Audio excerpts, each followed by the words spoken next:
Well, welcome back to Prospect Hut, and hopefully you like this video and hit that subscribe button. We're talking about the Mets draft. We're now here at the Mets draft situation room, and we're going to have the draft later on Sunday. And the Mets are drafting and picking number 19th overall, and it is number 19 because of the fact that the Mets had the 9th worst record, but they spent so much money they got taxed. So they're going to be number 19, and we're going to have a lot of fun with a live stream on the Baseball Hut, so you need to subscribe to the Baseball Hut if you haven't. Put the Baseball Hut link in here, especially if you're into the Mets and their farm system, because they're going to get replenished with a lot of talent, and this is the first David Stearns draft. So I'm very interested and intrigued by seeing what he's going to do this Sunday. But I have a preview for you from Mesmerized Online. The MLB Draft is Sunday. After months of mock drafts, the day is finally right around the corner. It's right here. The first round will begin at 7 p.m. Well, that's good to know. On Sunday, July 14th on ESPN, Day 2, which includes rounds 3 through 10, and Day 3, which includes round 11 through 20, will begin at 2 p.m. Eastern Time and can be viewed on MLB.com. I thought this would be on the MLB Network. It's always on the MLB Network. Huh. Interesting. Interesting. But let me just run down this again. So the first round will begin at 7 p.m. and this includes rounds 30 through 10. Oh, that's Day 2. Excuse me. So it's the first 2 rounds we'll get to see on TV. I'm only going to go until the Mets' first pick, and then I'll do other separate videos. Last year, the Mets selected high school shortstop Colin Houck at number 32 overall, and college pitcher Brandon Sprout at number 56 on Day 1. Houck has struggled a single way to begin his professional career, but Sprout skyrocketed all the way up to Double-A in his first season and onto some MLB top 100 prospect lists. I would mention he also pitched in the Futures game. He throwing up to 99 miles an hour. So he has a chance to be an elite pitcher at some point. It has been reported the Mets are going to shift their draft philosophy this season with Stearns and new vice president of amateur scouting, Kevin Gross, at the helm. Gross spent years in a prominent role with the Astros, having his hand in the drafting of players like Jeremy Pena, Corey Lee, Hunter Brown, Drew Gilbert, and others. The new philosophy, as Will Sam of The Athletic reported, is to draft explosive athletes with big tools and pitchers with electric raw stuff. This year, the Mets will pick number 19 at the fall to number 9 in the lottery, and being docked 10 spots due to CPT penalties along with the Padres and the Yankees. The Mets pick at number 46 in the second round, number 82 in the third, and number 111 in the fourth round, and number 144 in the fifth round. No picks were docked any spots besides the first round. Well, that's great. It's great for the Mets.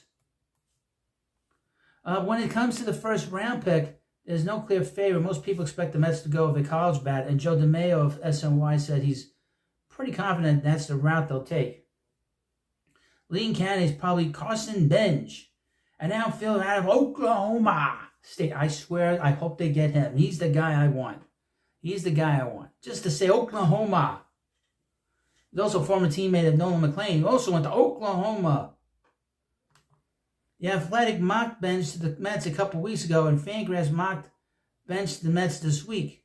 Eric Longenhagen. You think he's Dutch or Swedish or from Norway?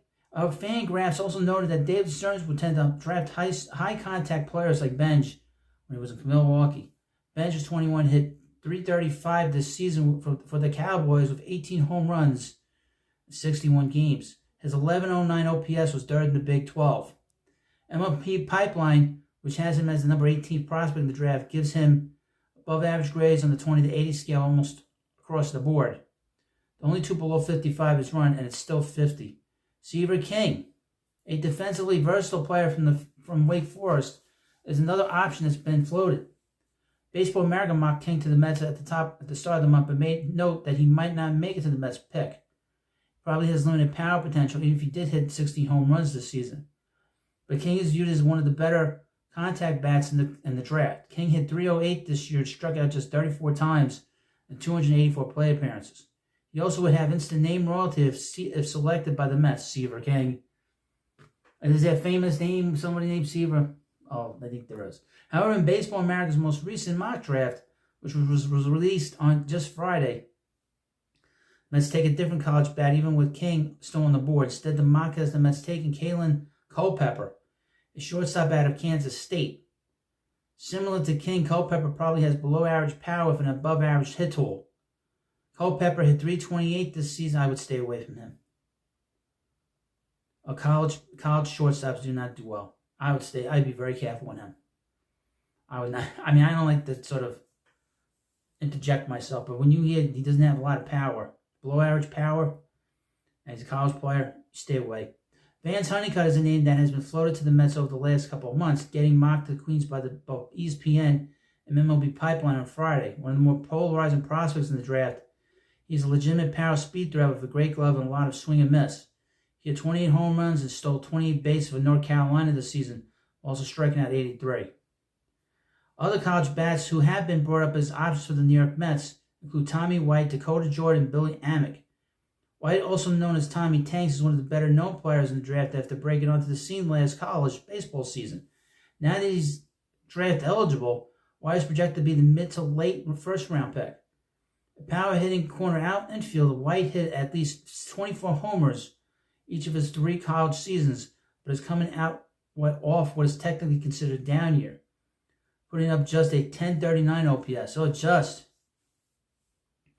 Jordan is a bit like Honeycutt, possessing some of the best power in the draft class, with questionable hit tool and strikeout rate nearing 30%. Jordan hit .354 with 1129 OPS and 20 home runs this season for Mississippi State. If the Mets don't go to the college bat route, there are a couple of high school bats who would have been brought up as options. MLB Pipeline mocked outfielder Slade Caldwell to the Mets last week, who has drawn comparisons to current Mets prospect Jeff Williams. Like Williams, Caldwell is under 5'10", but has some exciting tools if teams can look past his height. The Mets took Williams in the first round a few years ago, so it makes sense they could do it again. But you got a different general manager here now. Tyson Lewis, a shortstop from Tennessee, has been brought up as an option. Lewis has an average or above average grades from across the board on MLB Pipeline. Same almost goes for Theo Gillian, who's average or above average everywhere except arm strength. His bat is where he shines with a 60 grade hit tool and 55 grade power tool, and his 60 graded runner to boot. The Mets do go with an arm, which seems unlikely at this point. Brody Breck could be an option. Breck was mocked by the Mets by ESPN a few weeks ago. An athletic, hard-throwing pitcher from the University of Iowa, Breck could be a good fit in what has become a bit of a pitching factory for the Mets. The Mets have been very busy doing a great job with the pitching. I mean, they have this pitching lab, and they've been really developing the pitchers very quickly, and they've been doing great work, particularly Christian Scott, Nolan McLean's coming along, obviously Brandon Sprout, Cade Morris. I mean, there's a lot of guys that are coming through the system. Jonah Tong, what a big success story so far this year for St. Lucie and Brooklyn. So bringing in more pitching is not a bad thing, believe me.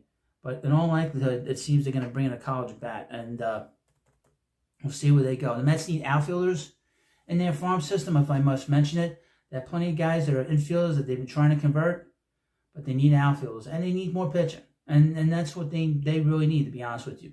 You can convert shortstops to outfield and shortstops to any different spot in the field, but the Mets need some pure outfielders, to be honest with you, that could really help this group out, this farm system out. So thank you for watching this video. Please subscribe to Prospect Hut. Thanks for watching, and I'll see you later.